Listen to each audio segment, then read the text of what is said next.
Hello, everyone, and welcome to this edition of Community Live. I'm your host, Daniel Garcia, and I have the pleasure to be joined by Karthik. Karthik, Hi how are guys, you? I'm doing great, Daniel. How about you? Great. Oh, man, I'm doing fantastic. Good to To hear. some of you that may have seen the registration page, you'll notice that Morton is not here with us. He wasn't able to attend, but we are very fortunate to have Karthik with us. He's extremely knowledgeable about ClickLearn Studio. So I'm very happy to have you here, Karthik. So sweet. Thank Um, you. yes. So for those of you that are newcomers, we made this community live to drive more engagement in the ClickLearn community. It's basically in essence a platform where you can reach out to us live and ask anything about ClickLearn. Um, you know, the idea here is that we can learn from each other and we can also share about what's new on the ClickLearn Studio in itself. Okay, so that's what this is intended for. It's all about you. It's about engaging with us and an opportunity to speak live. Yeah. So a few housekeepings. First things first. As I mentioned, we sort of have an agenda for today, but it's meant to be interactive. So feel free to post your questions in the chat or your comments. We certainly want you to do that. And to that end, when you if you maximize the screen, it might be better than if you go full screen. If you go full screen, you won't be able to see the chat on the side. So maybe you just want to increase the size without going full screen. Um, Speaking of, it might be helpful if we can do a very quick test of our chat. So, ClickLearn is used in 47 different countries by all kinds of different organizations. It would be really cool to sort of see where everybody's hailing us from. So if you want to go ahead and put in the chat, where you're hailing us from. Are you from in the States? Are you in Europe, in a specific country? It would be helpful for us to, number one, confirm that the chat is working for us. And number two, just sort of see where everybody's coming us from. Okay, cool. All right. All right, very nice, very nice. I see Europe is well represented today. I think we have some folks in the States as well. Oh, very nice. Okay, awesome, awesome. Thanks for that. Okay, so we know that the chat is working. Okay, so next thing is we have a great show for you today. Um, so actually, today's show is going to be where we have a person from the community sharing her experiences with all of you here today. We have a guest speaker. And the way that this idea came about is I'm working on a lot of projects, and a lot of the customers that I'm working with, they ask me this recurring question is, how do I get organized? How do I succeed with ClickLearn? And can you share best practices? And we sort of do that from our implementation team. They help customers get set up the right way so that they can have success. And of course, our customer success team also helps the community in that. But I happen to know a person, and I think I consider her a friend. I've known her for a few years now, and she is a ClickLearn user. She has been involved in creating training content for a wide range of end users, both internal, external.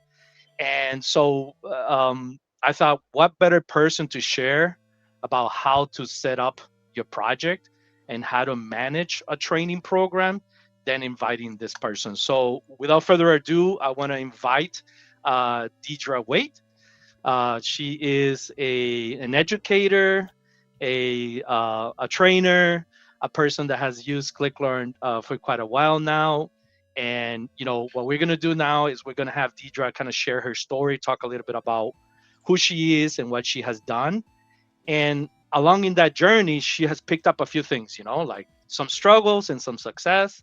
And I always say that is best if we can learn from somebody else rather than us going through our own struggles and learning by ourselves, so she's going to share her little story today of ClickLearn. It's a high overview, but I think it's going to be a lot of fun, and you can all relate. It doesn't matter if you're implementing SAP, if you're implementing IFS, or all of the platforms that we support. This is going to be relatable. So without further ado, Deidre, welcome. Well, thank you, Daniel. Thank you so much.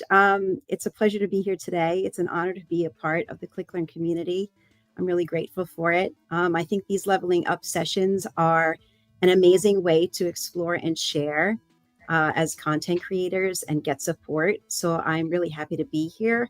I feel I have a unique message. I know a lot of these sessions are highly technical in terms of how to use the tool and how to do things on a technical level. But I feel like what I have to offer is from the project management side and how to create your projects, how to manage your projects, how to plan and get organized right out of the gate so that you can be successful.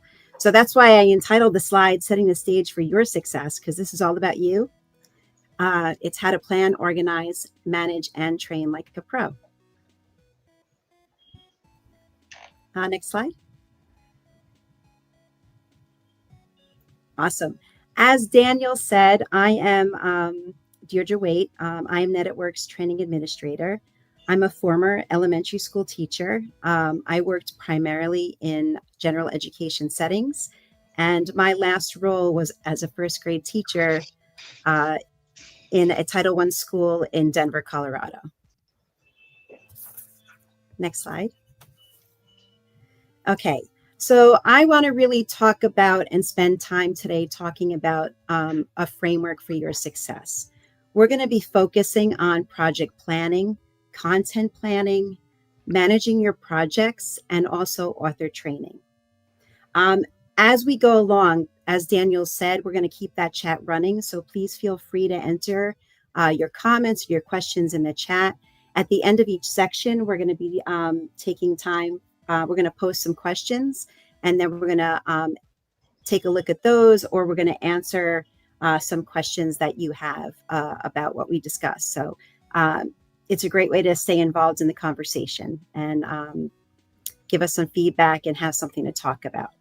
So I know when I was starting my new project, I was really feeling excited.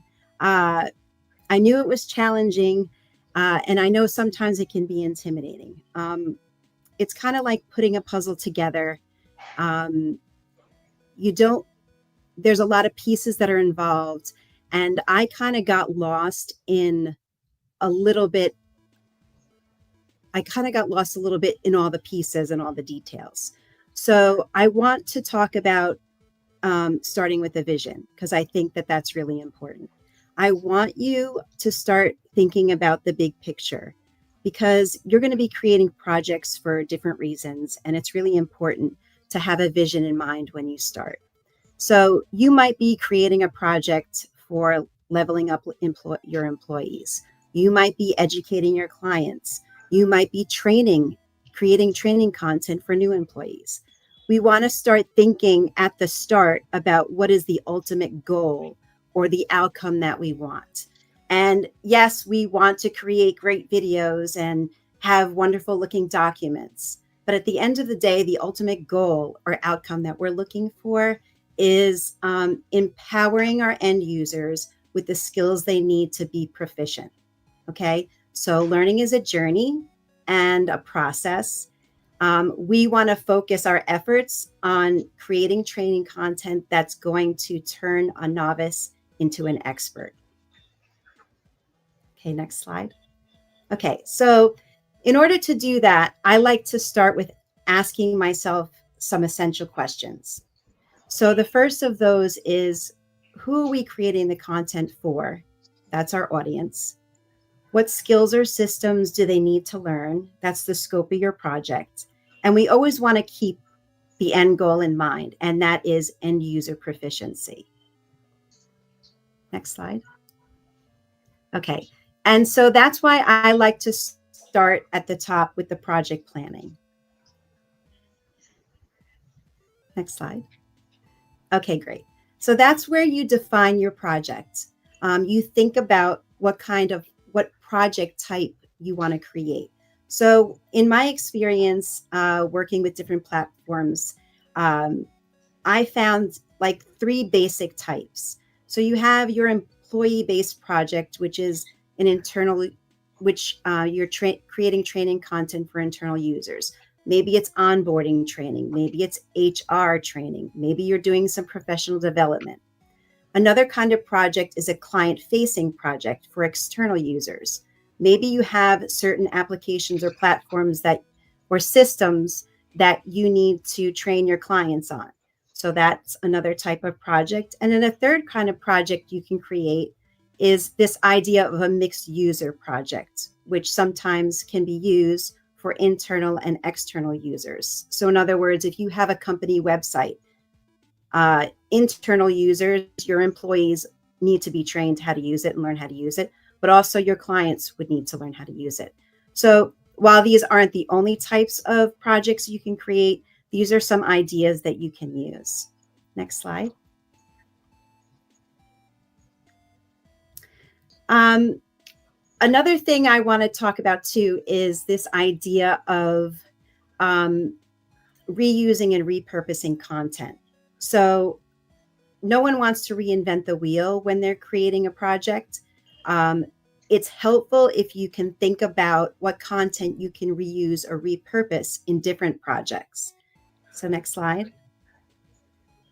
So that's why I have found that creating a base project and then using modules, thinking modularly to scale your projects. In other words, you can create a base project that's not live. There's no portal involved. You would use it for administrative purposes. It's a place where you would author and update your content. And then you would be creating different modules that you would layer on top of this base project.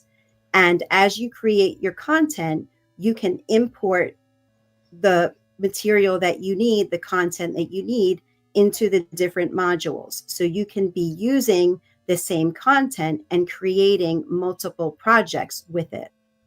Next slide. Okay. One example of this modular framework would be if you have to do like HR training project. So this HR training project would house all the content. It's where it would be created, where it would be maintained. And you have this idea that you could have specific individualized training content within it. Let's say some role-based content for a department.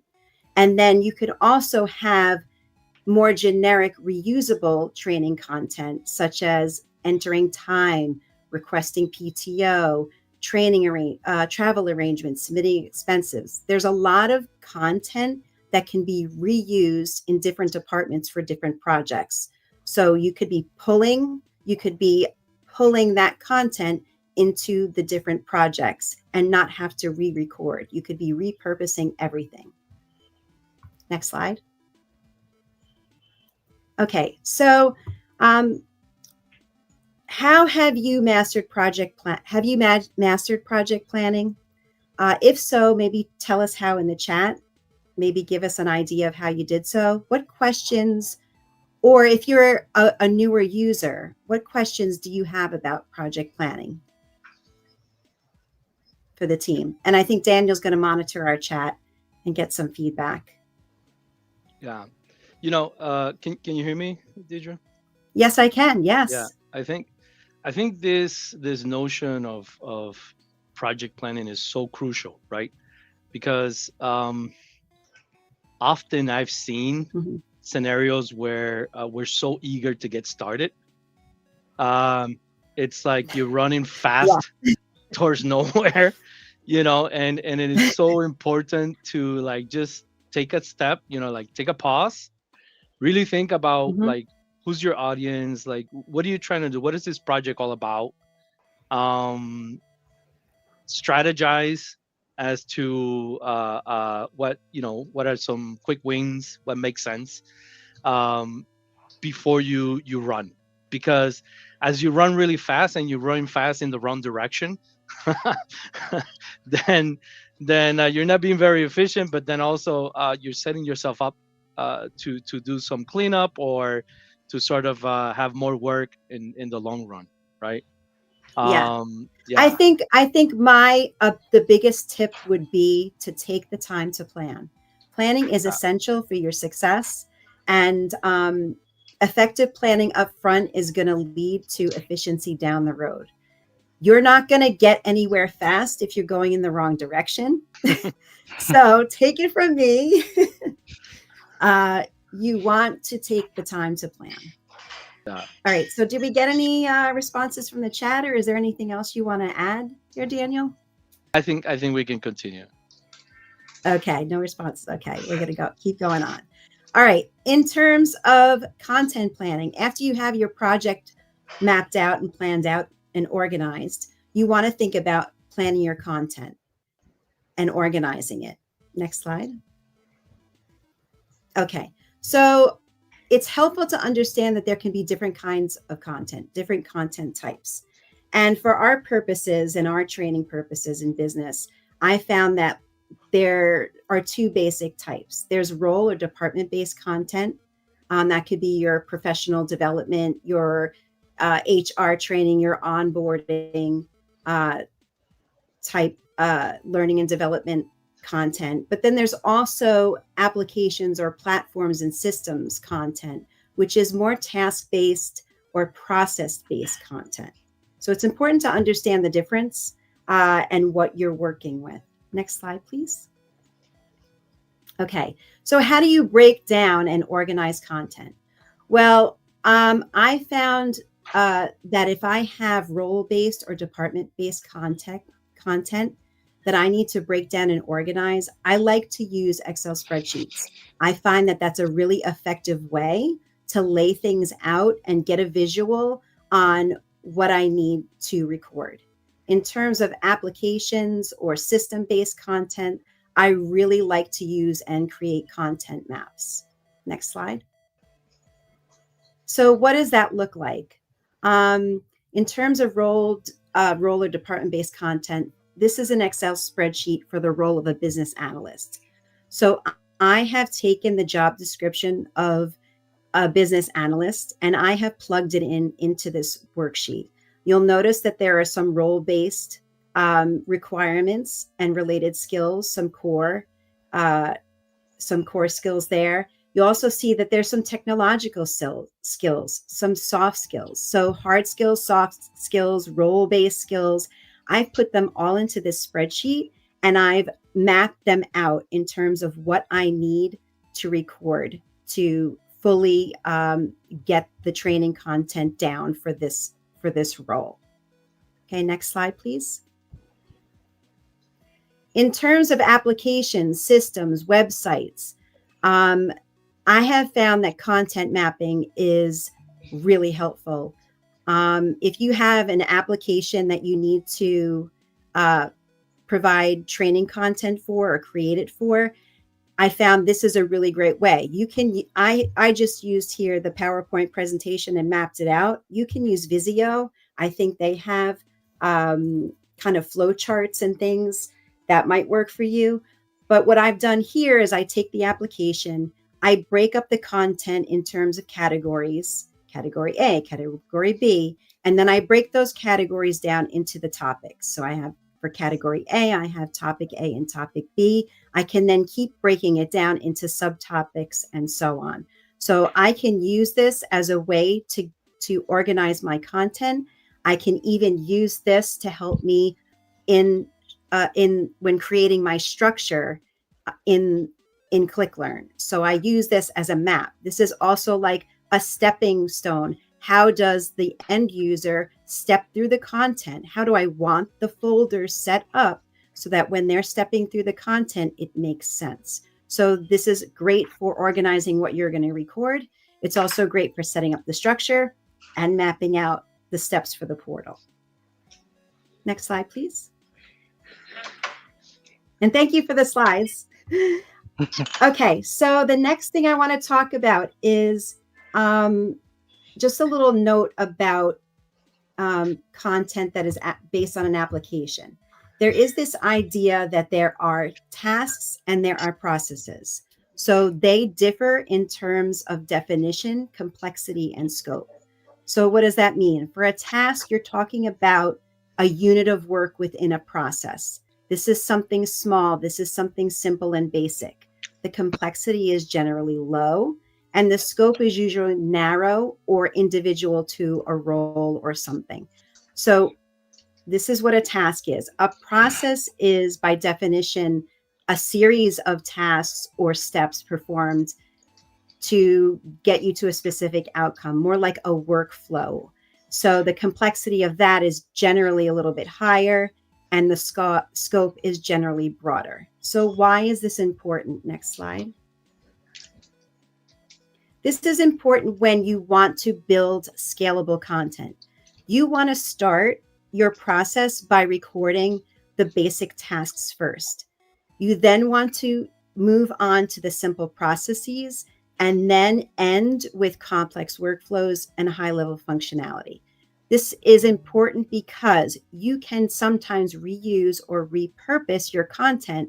Those basic tasks can sometimes be added to simple processes, and then those simple processes can be added to those complex workflows.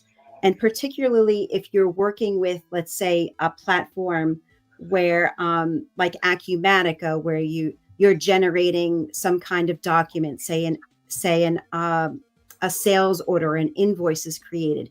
You don't have to keep recreating the documents for the recordings. You will create them, you have them, and then you can move on with the recording, and it makes your life so much easier. Next slide. Okay, so now that you understand a little bit about content, I want to talk to you a little bit about how to build your training content catalog, your library of recordings. You want to start, of course, as I mentioned, from the bottom up. Get that low-hanging fruit. That's your quick win. You're going to do your basic recordings. That includes your small routine tasks, your like configuration or preference settings. You then want to move on to your middle of the road content, which is basic business processes or simple workflows. And then you want to go to the most complex recordings, which would be and include your high-level features and functionality, any complex business flows, which would be multi-screen processes or any mid or high-level processes that you need to record. Next slide, please. The benefits of doing this. I feel like there are many benefits to doing and recording your content in this way. First of all, you can work in parallel. So you can start using your training content as you create it. You don't have to say, oh, wait 6 months and here's my portal. Oh, now it's ready. No. You can start creating your content and have your users be using it as you build. So as you build your content catalog, you can also, another benefit is that you can build your end user proficiency from the bottom up.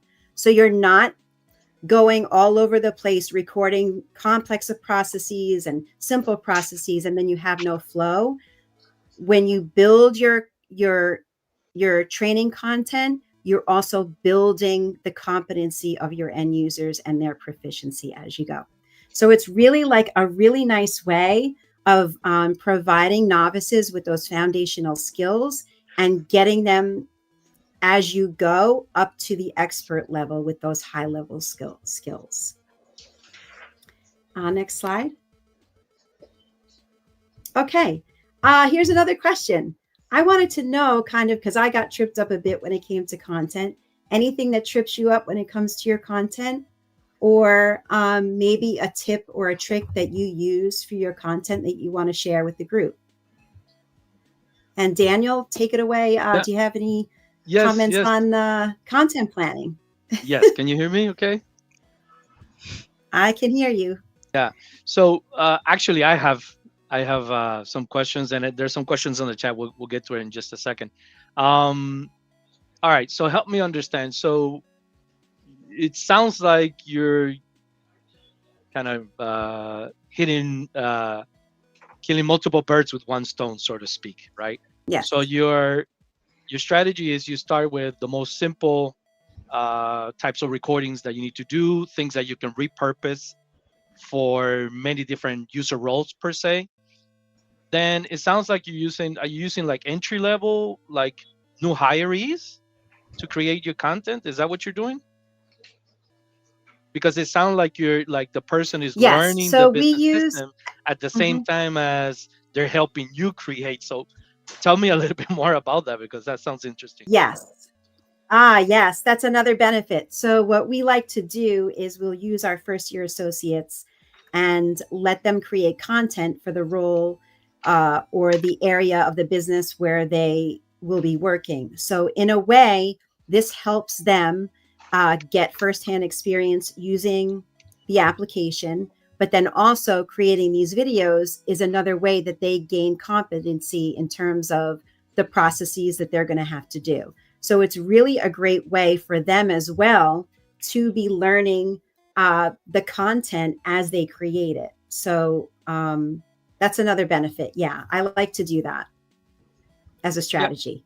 and I like the this visual representation, Mm. the triangle, right? Because like I think when you're dealing with, and I've seen this in different projects, the size of the requirements and the amount of documentation and training that needs to be created, it's so big that it could be sometimes overwhelming. And I like the idea Yes. of having an approach of like, how do you eat the elephant? It's one bite at a time. and so and so and so starting with some simple wins where you both get documentation done, but then also use the same concept to train people that are kind of new to the company.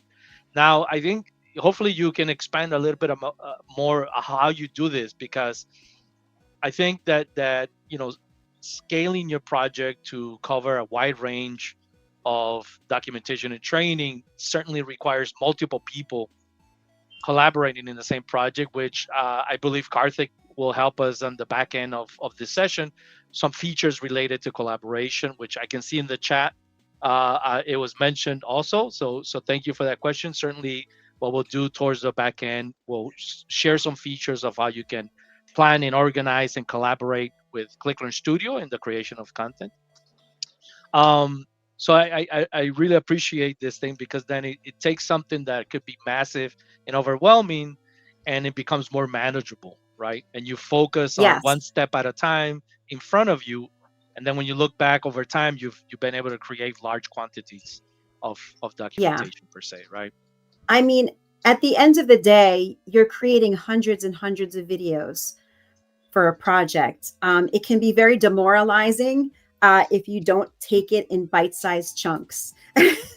So you want to make sure that you are doing that because it is helpful to your psyche, but it's also I feel like it's just the best way to do it. Taking things and breaking them down into the smallest chunks is really the best way to manage like such a massive Yeah. undertaking. So Deidre, we had a question in the chat. Okay. You share an Excel sheet of Okay. how you get organized and you learn about your audience, which I think is great, right? One of the things that I noticed is in your Excel sheet, you kind of you took the role or the job description of the person to understand, okay, this person, if you do like an impact analysis, this person is touching these modules in the system, is responsible for these Mm-hmm. stakeholders. This person has X amount of soft skills per se, and you triangulate all that information to try to figure out what is relevant for that person. And Mm-hmm. there's even things along inside of ClickLearn. Maybe we can talk a little bit about that, where you can create segmentation and you can Yes. correlate the segmentation to the person's role, Mm-hmm. and then basically you're eliminating all, I call it noise. If this does not pertain to your job description, then you can eliminate all of the content in the big library that does not pertain to that person, and it's helpful to have that raw Excel sheet. And so we got a question from Brittany in the chat. It was like, can you share that Excel Hi, sheet with Brittany. the audience? So we have to say Yeah, that that is, this is Deirdre's own tools. This is not ClickLearn tools. This is a community member sharing best practices. So maybe yes. afterwards, if you will be, if it's even possible to share some of the tools and techniques, we'll share with the broader audience, including perhaps the Excel sheet that you use to get Yes. organized, right? But at the end of the day, you don't need the spreadsheet that I created. At the end of the day, you could take any role, any job description, and break it down into the columns that you need. What are the core requirements, and what are the skills, and build it across from like the most specialized to the most general. So that's what I love about an Excel spreadsheet. With the content mapping, you could use Visio. You could just use a Word document to do the same thing. So yeah, absolutely. It's a fantastic way to break things down. It's a fantastic way to then be able to look and see, how can I segment my content with ClickLearn based on what I'm seeing on this spreadsheet. I love it for that. It becomes your structure, right? And I love how that I've Yeah. seen some of your examples where you even include like an introduction section. Like when somebody goes into a learning portal, I've seen you do this thing, which is amazing, is you sort of like have a time where you say welcome to the learning portal, and you take time to introduce the person with recordings where you go, hey, this is the Yes. learning portal, this is what it's for, this is how you use it, this is what all of the videos are about, the different formats. And so this content mapping that you do, in essence, becomes your structure, right? And it's the experience of somebody consuming your very own learning portal, right? Can we, Yes. okay, so At the end of the day, you are creating training content. But at the end of the day, you are creating experience for your users. yeah. So you really want it to be a good experience. Okay, I think, are we ready to move on to? Yes, go on, please. Okay. All right, we're ready to move on to managing your projects. All right, next slide. Okay, so I think when you talk about project management, the most important thing you want to start with is deciding on which management tool you're going to use up front. So take a look around, see what kind of management tools there are out there. My suggestion would be, find something that's easy to use. Find something that's collaborative, so you can collaborate with your team of authors or whoever's helping you work on your projects.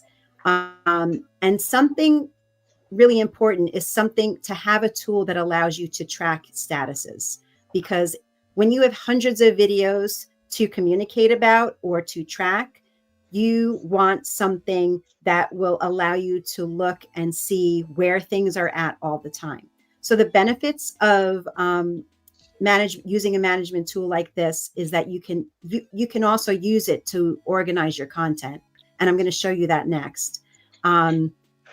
You can track your overall project process, and most importantly, when you zoom in, you can monitor your content status for each title, each video title, and you can track author status. So all of those things can be done with a management tool. Next slide, please. Okay, so the management tool that I absolutely love is Monday.com. So you'll see here, this is a sample project board for an application. There are some categories here. One's financials, I can see, and one's, I think it says sales orders there. So this is an example of how you could use Monday for your projects. Now, Monday does have templates. So this is based on a template for video creation. However, I've adjusted it for my own purpose. The columns there are my columns.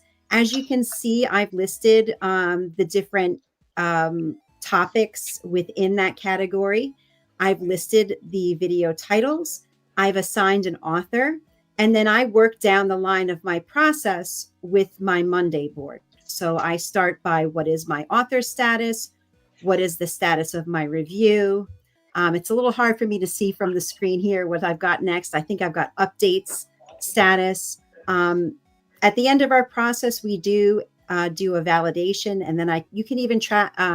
I even track, which I didn't get on the screen there. It's too small, but I even track my publishing.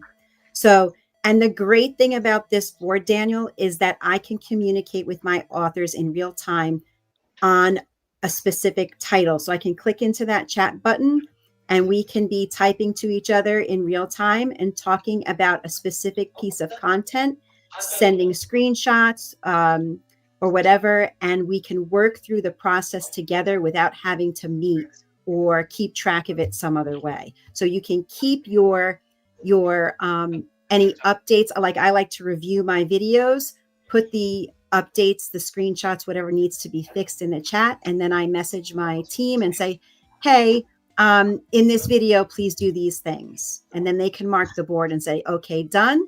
And then we can move along. So it's really great.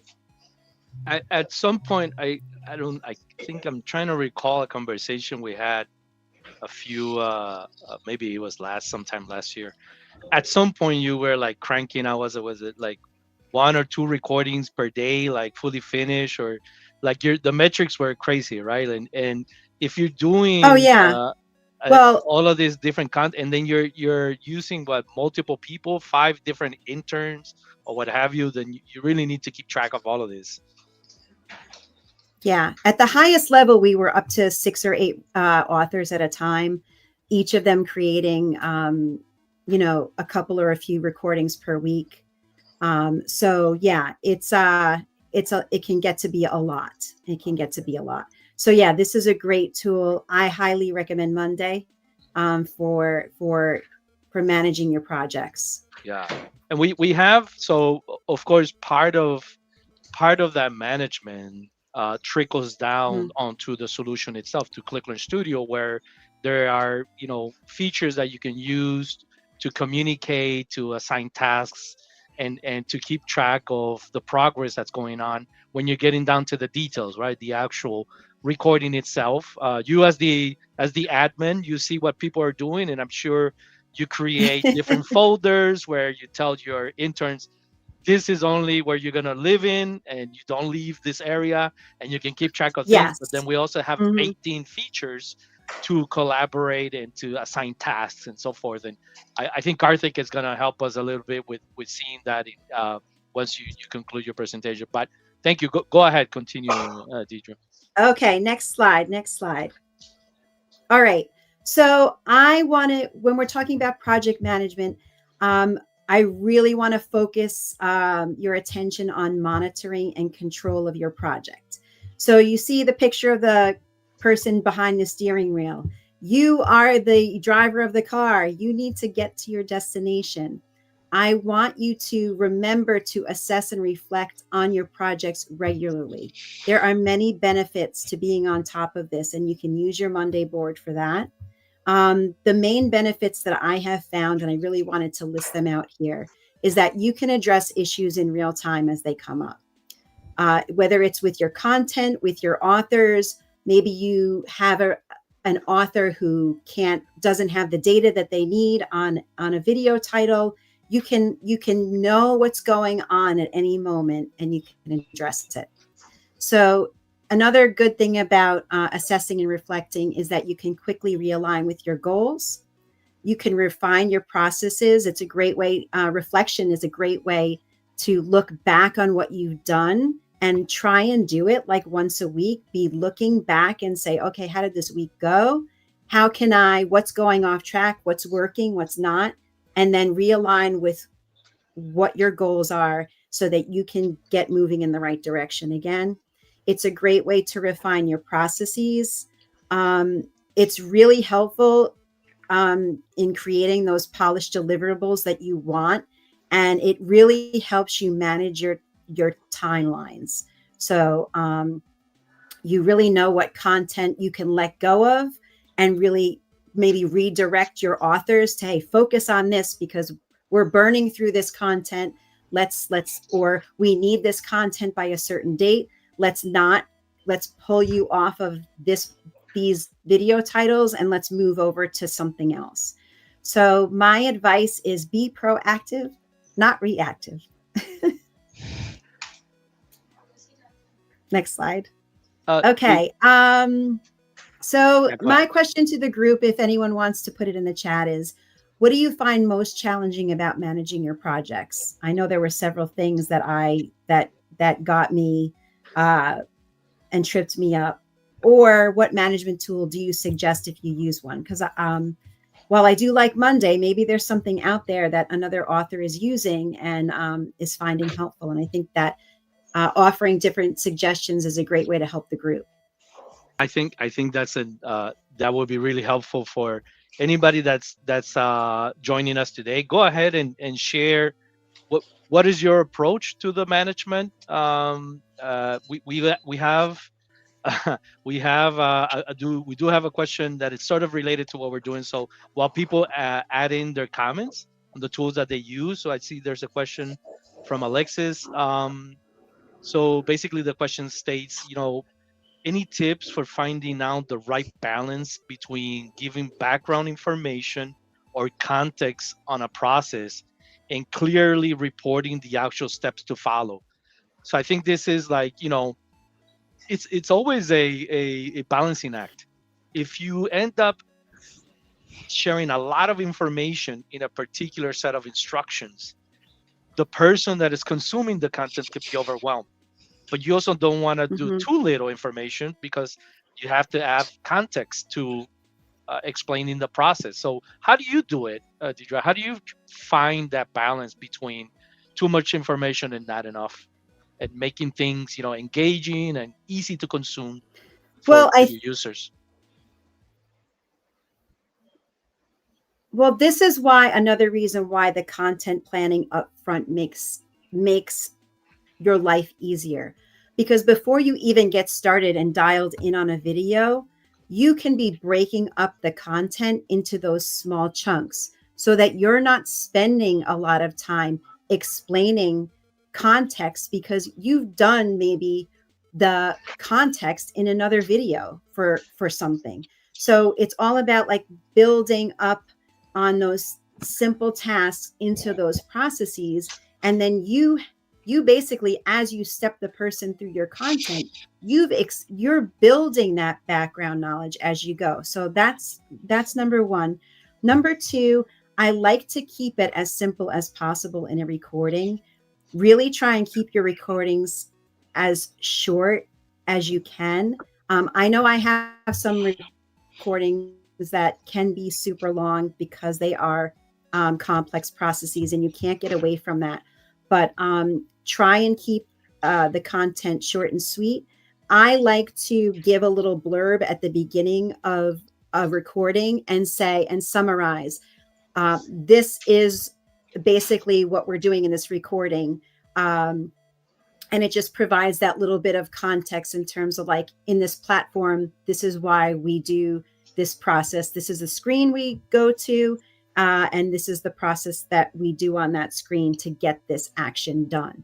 So a little blurb at the very start, and then you can add those little tiny details throughout, maybe. But like, I find that giving like kind of like a summary of what screen they're going to, why they're going there, and what action they're performing is a great way to add context and not muddle things up. And then as you go through, you can add little bits of background information. Okay, so I don't know if that helps. Do I understand correctly? Like, so what you would do is the actual recording is a specific use case, right? So you try to narrow it down that way generally, as well. yes. So when people need to yes. find something, they will be searching in the search functionality or in the structure. The way you do it is you make it so like the recording itself is a very specific use case, and that allows you to have a shorter recording. Is that correct? Yes, and it allows you to build up the context throughout the recordings as they step through the content too. So yeah, I like to do it that way. I find it helpful. Some recordings you're going to have to add more context and more background information. There's no way to get around it. However, I know with the UXP functionality, there is the screen tour functionality.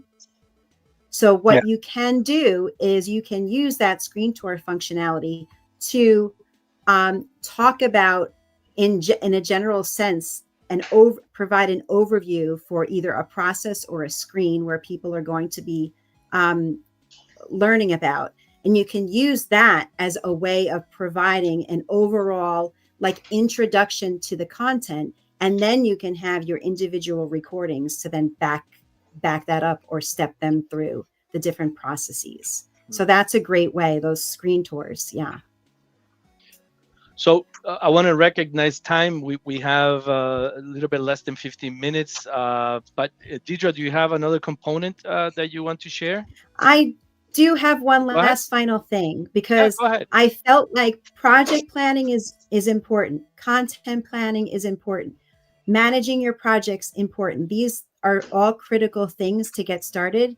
The last piece of that is your creating the content, training your authors to create content. So let's jump to that as the last As part. we jump into that, I want to recognize that we did have a comment in the chat, like you asked, what are you challenged with? And it was kind of a funny answer. Yes. It was the person's like, well, my challenge is that I have 30 different projects that I have to deal with. Oh. Yeah. It can get to be a lot. My way of managing multiple projects effectively is I really like to create separate Monday boards for each project. I don't like to just have one Monday board with every video that I've ever created. I like to take a Monday board, I'll duplicate it for a specific base project, and then I will then use it, and I can mark and have a column to say, oh, well, it goes to this or to that project. Or so it's like really helpful to even break down your management. You can duplicate those Monday boards, have one for each project. There's no reason to have one board that you're using for all of this content. It's too much. You got to break it down. That would be my suggestion. Nice tip. Thanks. Go on. Okay. So in terms of author training, we were having a situation where we were having new first years come through every 6 or 8 weeks, and I had to get them trained. So I kind of came up with an author training kind of program where I broke it up into 3 sessions, and within a few hours, my authors were able to be creating content. So I just wanted to share this because I don't know if sometimes we forget about the authors and the training. And I think this is a really important part of your project. And it's good to get a handle on it up front and maybe come up with your own ways, or maybe you have your own ways, but this is the way I do it. I break it up into 3 sessions. My first session is where I give them an introduction to ClickLearn. I talk about that recording pane, how to use it. I show them how to capture a recording, how to do those screenshots that are kind of critical. I do that in a group, and I do that within like a half an hour, 45 minutes. What I then do is I ask them to do an assignment for me. I say, use whatever platform you want to record a simple task, record a basic process. When we meet again in the second session as a group, I answer any questions that they have about recording. And then I move on to revising and editing a recording, using the written editor, how to use it, how to use the video editor, how to use the data editor.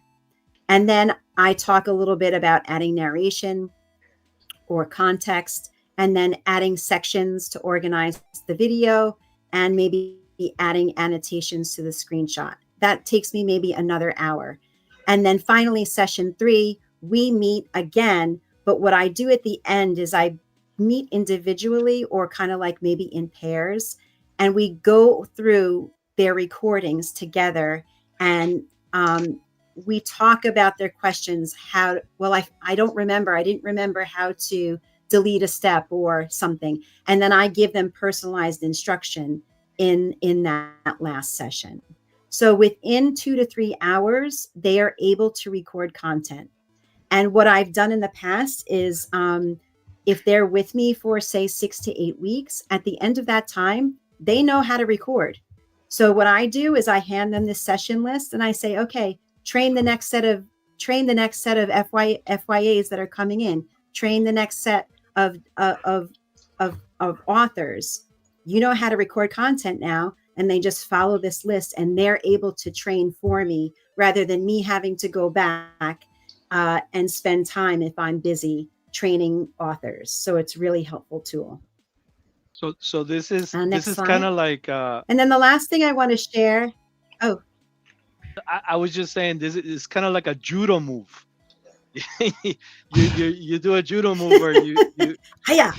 for your benefit, you're trained. I mean, ClickLearn provides Yes. training, and we have the ClickLearn Universe, Yes. and we have product documentation, but yes, you have a vested interest in getting your interns to learn, and so you're managing the learning of ClickLearn Studio yourself a little bit. yes, And then you do a judo move where once they're competent, you assign them the responsibility to train the next person. So they become Yes. your spokesperson, your champions. It's interesting. Okay, Yes. nice. Go on. I'm sorry. I just yes. came to mind. You like that? You like that? I do like that. Okay, the next slide. So support your new authors with checklists. I love to do this. So as a teacher, we spend a lot of time with rubrics and checklists and all these things. Checklists are very beneficial. They help instill good habits by highlighting the best practices. They build confidence in your authors very quickly, and they give you that consistency across authors in your recordings. So what does that look like? I create a document. Next slide, please. So I created this simple document. Here's an example of what you can create in terms of an author checklist. For each of the editors, I have certain things that I want my authors to pay attention to and certain directions I want them to follow so that they can record correctly, and I can get that consistency. I want my videos to all be looking like formatted videos. I have here for the video editor, for example, there are certain things I want them to do when it comes to the narration, certain questions they need to ask themselves in terms of, what's that second box there, Daniel? Can't even say. Narration and instructions. Instructions. So that's about like adding context and background information. Are there any additional instructions needed above and beyond what ClickLearn has created for you? And so when they are doing their recording, they can have this pulled up in another tab, or they can have this printed out, and they can use it when they're editing the content and revising the content so that we get it up to the polished level that we need. So it's another great tip that I use. Okay, so last set of questions. Any advice that you have for training new authors? We'd love to hear it. Or any questions you have about authoring content that we can answer for you. And I think we're almost out of time, so good thing I got through that.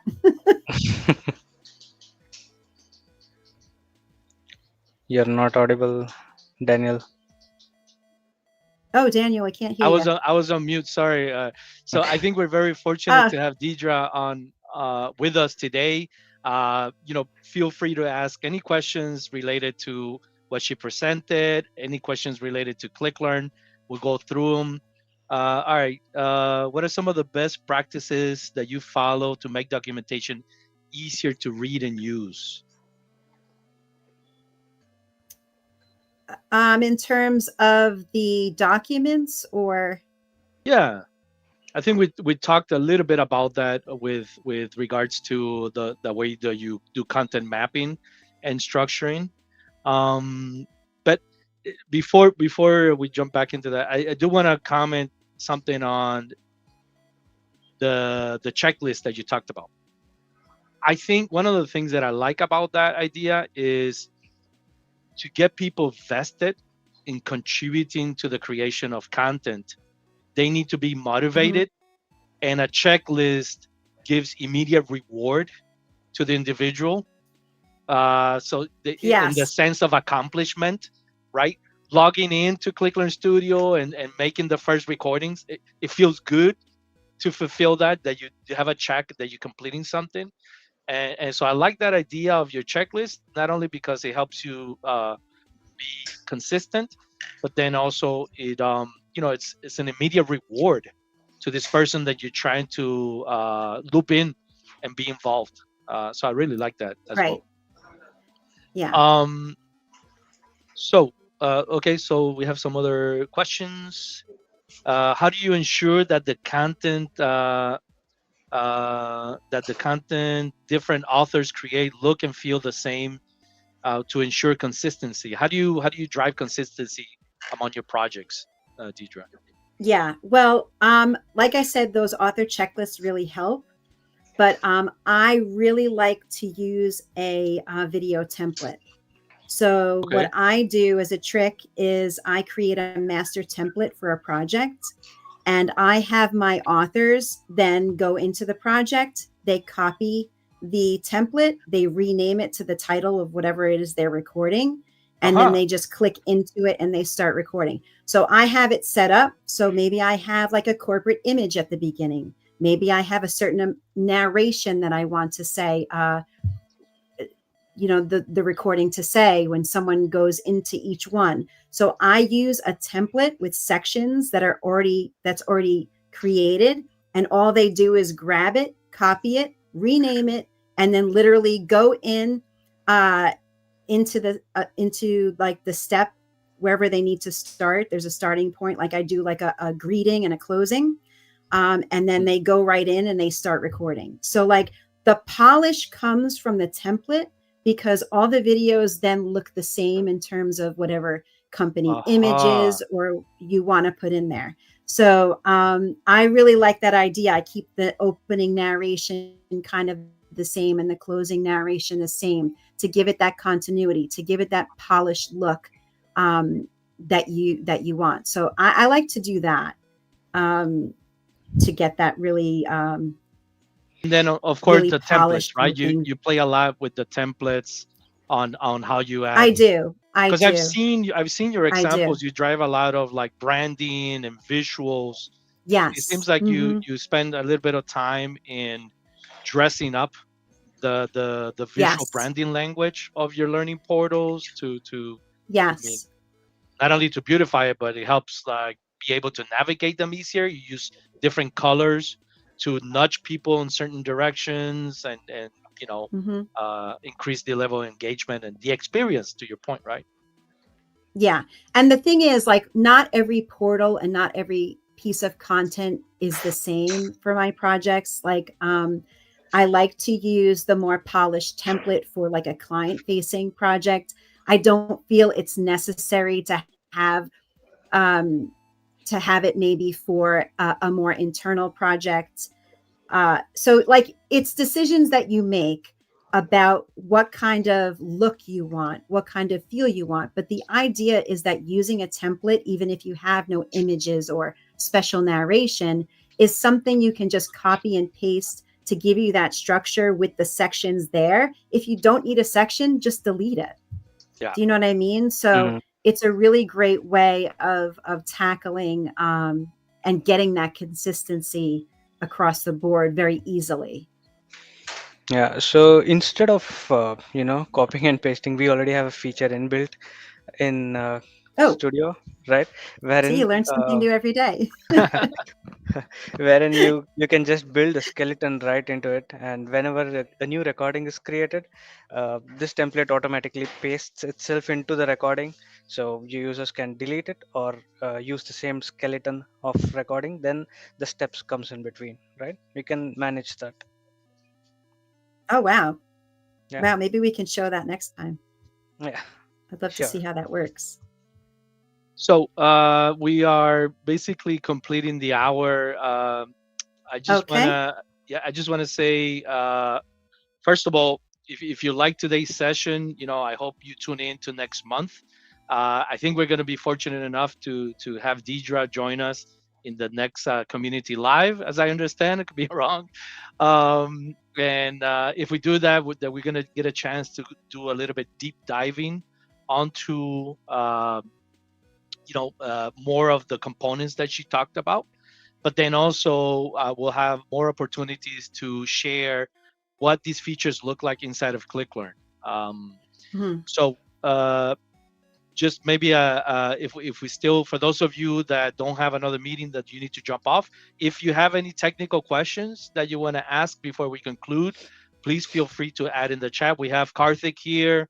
Anything related to using ClickLearn Studio or comments related to ClickLearn Studio, we'd be more than happy to take on those questions now. I do see there is one that I didn't read, a question, or I should say a comment. Deidre, you were asking about, like, what are some of the best practices that other people follow, similar to you, in the way that you kind of structure training for your contributors. This particular person says that uh, they actually do a 30-minute guide on how to use ClickLearn, and then basically just go ahead and leave them to start using to start creating training, and then basically they reach out if they have problems. So it's basically the same Hmm. structure as you follow, maybe not as intense, but the whole concept of explaining a little bit, let them try with a I feedback loop like it. of reach out if they have any problems.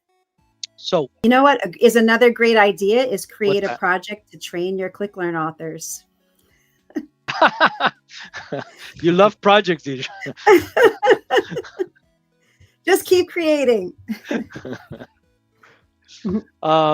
Okay, so again, if you have some final comments or thoughts or questions related to how to use ClickLearn Studio, we do have a resident expert, Karthik, here. Um, Feel free to add your questions in the chat, and we'll just give it a few minutes. Yes? Okay. So, um, yeah, so we are planning to do the next live event, I believe is the end of next month. So we hope that you join us. Bring some questions on what you'd like to see. We're going to have a little bit more show and tell of how to use ClickLearn Studio. A lot of those features that we talked about, collaboration, keeping track of your tasks, features such as the templating, the comment that Karthik made at the end. No need to do that as we have a feature to set the templates in motion. So we're going to cover that next week. Until then, I want to just share with everybody the fact that in the description down below, if you're watching this in YouTube Live, in the description we have some links. Basically, we'll have a link to the community. This is where you can ask a question and get an answer at any time, right? You probably know about this because you're using the community to join us. Second, we have a link to the product documentation. So we're constantly updating. So we say we drink our own Kool-Aid. We use ClickLearn Studio to create product documentation to show people how to use ClickLearn Studio. So we have a link to that product documentation that is constantly being updated. And finally, we do have a link to the ClickLearn Universe. This is where you can learn more about using ClickLearn Studios in a more engaging way. It's sort of our own version of an LMS. And then last but not least, I am involved in being a contributor to SAP community. And so I've actually interviewed a change management expert that has implemented SAP in his organization. And so in the description of this session, there is a link. It says the human side of SAP change enablement that actually works. And so you can watch that on demand video to learn from another person that has a project in implementing SAP in his organization. So, with that being said, I want to thank you, Karthik. I want to thank you, Deidre, for participating today, and everybody that joined us. Thank you very much, and have a wonderful rest of your day. Thank you. Keep Thank creating, you. everybody. Bye, guys.